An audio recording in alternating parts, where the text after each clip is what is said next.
Hey, Michelle, this is Josh sitting across the table from you with our recorder here, Bobby Dart. We're so grateful for all the work that he does. And we're just sitting here. We're making a bonus episode of our podcast just to check in, talk about what's going on and what we're looking forward to in August. And so I'll begin with asking you how you're doing. I am doing pretty well. I've just come through a really busy time, as you know, where I've let my schedule get a little bit out of control. I'm sure I'm the only person on the planet that ever has done that, but I violated my own boundaries and didn't pay enough attention. So I've been teaching too much, and I feel like it's not allowing me to get things done. That whole big rocks conversation that Stephen Covey has, kind of my big rocks are a little bit rocky. So tonight is, as we're recording this, is my final Mile High class for a while, which I've loved teaching the classes. It's just that it's taken more time and energy than I'm used to. So I'm ready for a little break. It'd be great with boundaries if we get to that point where we know right when we're about to cross them versus after the fact, looking back, saying, past me forgot about my boundaries, but present me is remembering them in this moment. I relate to that and then too. You get on that pathway and you're going, and it's like, I want to put my hand up and say, stop, but I can't. I don't. I've said yes to too many things.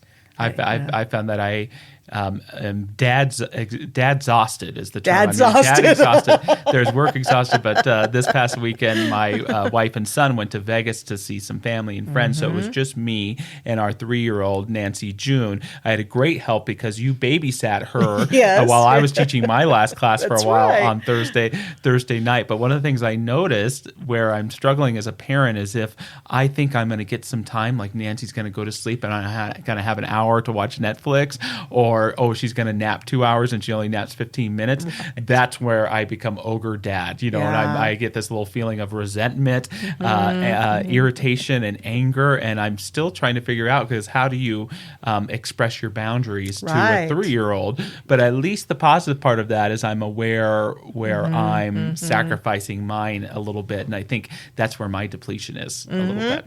Yeah. Dad-exhausted. I love that. I think Bobby here's nodding his head to being dad-exhausted too. Yeah. And did you have a good time babysitting? I had a blast babysitting. In fact, babysitting gave me a little space. I'm really grateful to have had Nancy in our house because it gave me some space to play. I don't think I was the most energetic I've usually been with her. She actually ran around the house with my husband a lot more. But we eventually got outside and we rode on the sidewalks and did chalk. And I do notice that about myself when I get that exhausted, if I just could find a break to do something fun. That's what I need. And then I'm kind of all like, okay, I'm back. But if I go, and I don't get to do anything fun, I really kind of implode. Like, I was pretty tired. And then on July 3rd, we had that great picnic, and I danced my butt off at our picnic. And I remember sitting back down after that, and I said to my mom, actually, dancing didn't deplete me. It rejuvenated me. So being with Nancy, for me, since she's not around my house all the time, rejuvenated me. But I do remember those mom exhausted times with a little one, so I totally relate. Well, I love what you say, too, because I think so many of us, when we are feeling close to burnout or exhaustion, we want to turn off. We want to numb out. I'm going to drink a bottle of wine. I'm just going to tune on the Netflix and not exist. I'm just going to doom scroll on Facebook or whatever it may be. But really, if we can choose an activity that increases mindfulness, even if it's physically exerting or fun or playful or a conversation with a good friend, all of a sudden we can feel replenished, and renewed, even though for me sometimes, I don't want to talk to another human being. I just want to crawl up into a ball. And not that we can't do that from time to time, but I think, gosh, pull out the journal, go out dancing, babysit Nancy June and do whatever it may be. Turn on some music and dance around the house. Because that's what I've been trying to ask myself since I've been noticing this since the beginning of the month, saying to myself, okay, I can feel myself up against that wall right now. And I know part of what we do in our world is we support so many other people.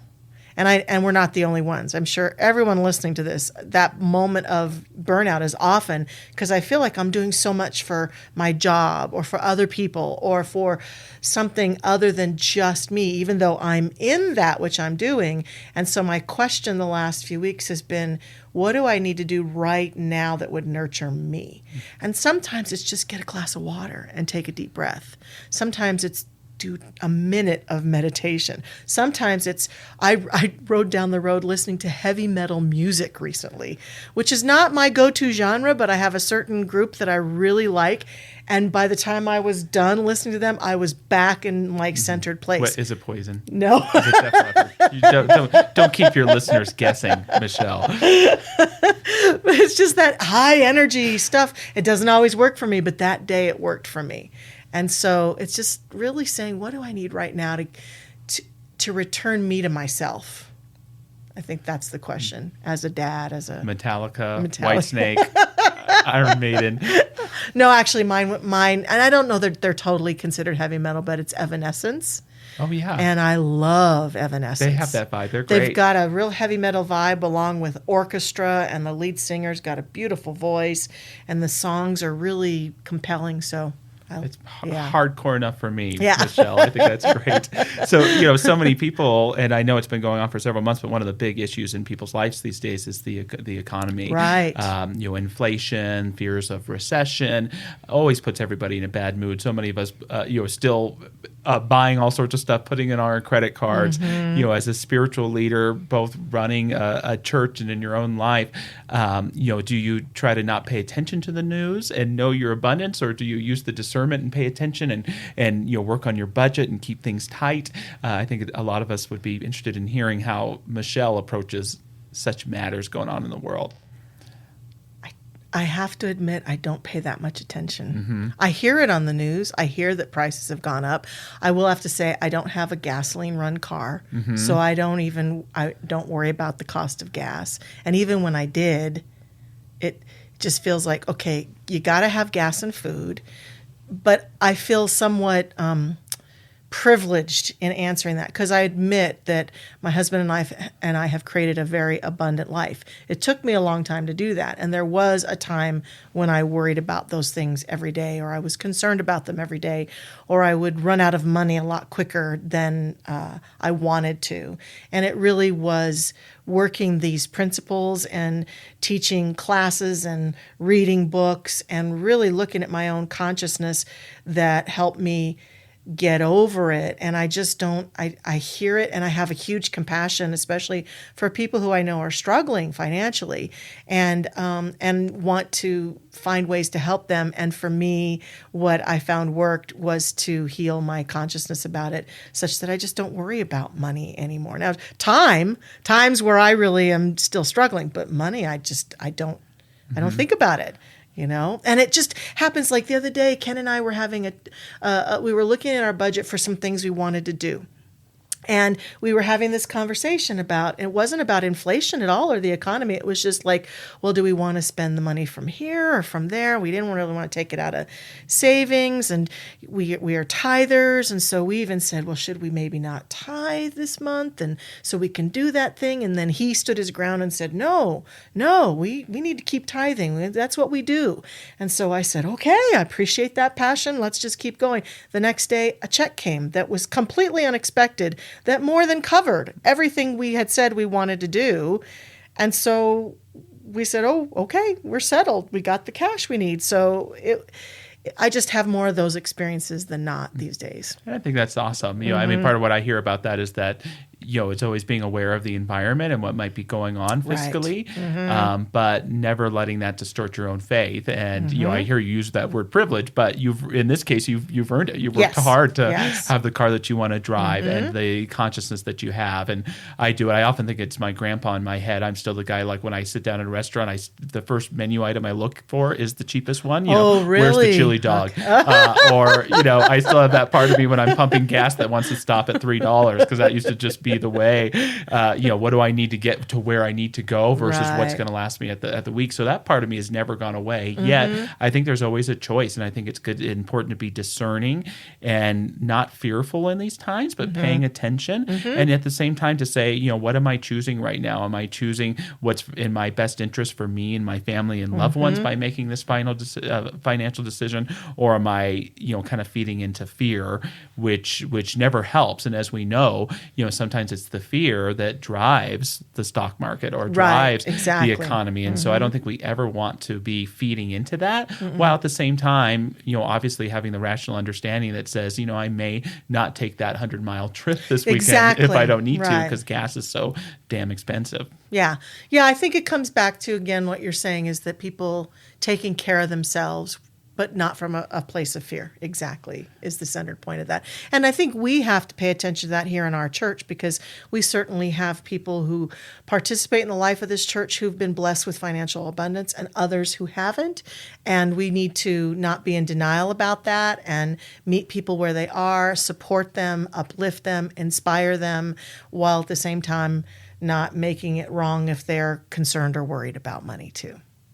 Yeah, absolutely. And I think that's always, and it's always a good sign of the economy is, a church income and expense statement, because it always does sway the donations. But, in consciousness, what it tells us is it doesn't matter what people are giving. We are always paying attention to where they're giving it from. And if someone's giving us $1 or they're giving $100, exactly, we, care about that energy that moves, because people, invest in us in such a wonderful way. But it is always interesting to watch and to see how those things can be related. So we're heading into August. Yes. Mile High Church, is there anything that you're looking forward to as we kind of end the summer months and get ready for back to school and for fall? Well, I think that you and I have some great Sunday talks coming up in August, and I think we'll be preparing for our fall classes and things like that. And so I think it's going to be a wonderful summer of Augustness. Yes, I like that. Yeah, kids are going back to school, right? Kids are going back to school, and so we're continuing to look at our family activities here and ways to get folks engaged. And I'm doing a 2-part series. I forget the main title, but it's in honor of our health and well-being initiative. And so one topic, I've enjoyed exploring the topics. One's on embracing anxiety, because we seem to be in such a culture of anxiety, and what does it mean to not get rid of our anxiety but use it for us. And then the other one's called Struggle Up, and I really like this concept of seeing that struggle doesn't have to be a negative thing but a sign for growth. And it's been interesting. I was reading some educational studies between West and East, and in particular it was how education in Japan embraces struggle. Yes. Versus more in America, where we kind of fear, we don't want our kids to struggle. And not that one is right or wrong, but really embracing this idea that sometimes when we are in a struggling situation, it's not a sign to say what's wrong. It's what's the growing edge here and how I can become a better person. And so, as we should actually write sermons about becoming millionaires, because we be a millionaire on Sundays. When you pick a talk title, you get to learn those lessons. So I'm focused in particular on anxiety and struggle, preparing for those talks. I'm looking forward to that. And Barb Granica, I'm so grateful she's going to be doing a Sunday workshop on like the real physical health side of health and well-being. And so that's going to be on a Sunday after church. So I look forward to being a part of that too. I remember one of my Sunday topics is how to get it when you don't get it. That moment where you think, I just don't know, why is this happening? Why can't I get it? Why can't I get beyond it? And I'm going to talk about how to get it. I like it. Ooh, any clues? Any hints? No. You got to come to church or listen to the podcast of the service or online. Well, I'm looking forward to getting the best that I can out of it. And as always, it's great talking with you, Michelle. Much love to everyone who's listening, and we'll talk to you soon. Have a great August.